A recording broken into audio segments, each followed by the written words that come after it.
Good morning, West Creek Eagles. I'm Renaya. And I'm Sequoia. And I'm Sydney.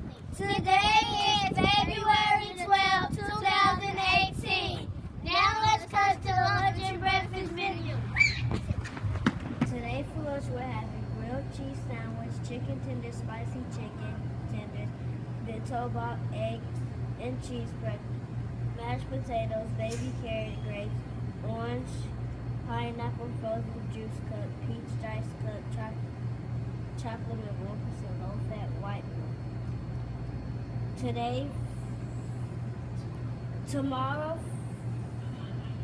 Tomorrow for breakfast we're having mini pancakes, hard-boiled eggs, strawberry banana, apple slices, white grape juice, 1% low-fat white milk, or chocolate milk.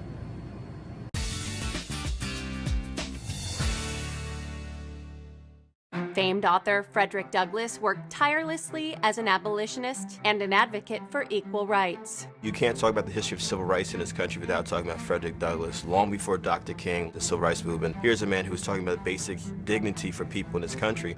Born into slavery in Talbot County, Maryland, around 1818, Frederick Douglass became educated first through his master's wife and eventually on his own.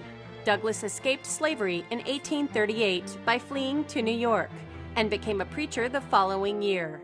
Certainly, during Douglass's time, literacy for Africans was absolutely forbidden. In fact, it was very clear that once Africans could read and write, many wrote their own passes, which allowed them to move from place to place, and obviously this was disruptive to a very repressive system. After his anti-slavery lectures caught the attention of William Lloyd Garrison, the editor of the abolitionist paper, The Liberator, Douglass began touring the United States as a speaker with the American Anti-Slavery Society. Many whites refused to believe that Frederick Douglass had ever been a slave because he was so obviously intelligent, he was such a powerful speaker. In 1845, Douglass wrote and published his first autobiography entitled Narrative of the Life of Frederick Douglass. Although the book was a U.S. bestseller, Douglass was forced to live in Europe for 2 years to evade recapture. He ultimately purchased his freedom in 1847.